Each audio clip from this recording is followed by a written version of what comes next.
शेतकऱ्यांसाठी आजच्या सर्वात मोठ्या टॉप आणि ठळक बातम्या आपण या ठिकाणी पाहतोय. पहिलीच बातमी निघते कोरडवाहू रब्बी पिके जोमात, हरभरा ज्वारीला पावसामुळे वरदान.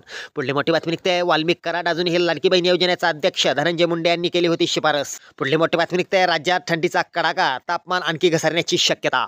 पुढली मोठी बातमी निघते ई हक्क प्रणालीवर आता ऑनलाईन फेरफार नोंदणीची सुविधा, शेतकऱ्यांना दिलासा. पुढली मोठी बातमी निघते धनंजय मुंडेंच्या राजीनाम्यासाठी जोर वाढला, अजित पवारांनी तडकाफडकी दिल्ली गाठली, थेट अमित शहांची घेतली भेट. पुढली मोठी बातमी निघते चिंता वाढली आहे, राज्यात पुन्हा अवकाळी पावसाचा इशारा, हवामान विभागाचा अंदाज.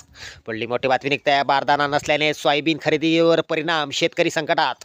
पुढली मोठी बातमी निघते सोयाबीन उत्पादकांसाठी खुशखबर आहे, हमी भावाने सोयाबीन खरेदीला 8 फेब्रुवारीपर्यंत मुदतवाढ, शेतकऱ्यांना दिलासा. पुढली मोठी बातमी निघते भाजप आणि ठाकरेंची युती जवळपास निश्चित, महाराष्ट्राच्या राजकारणात येणार ट्विस्ट, खास शिलेदारांनी दिले स्पष्ट संकेत. पुढली मोठी बातमी निघते राजकीय हालचालींना वेग, धनंजय मुंडे देणार राजीनामा, बंद दाराआड अजितदादांची चर्चा सुरू. पुढल्या मोठ्या बातमी निघते नांदेडला 417 कोटींच्या पीक नुकसानी वाटपाची ऑनलाईन प्रक्रिया पूर्ण, शेतकऱ्यांना दिलासा. शेतकऱ्यांसाठी या होत्या सर्वात मोठ्या टॉप आणि ठळक बातम्या. धन्यवाद.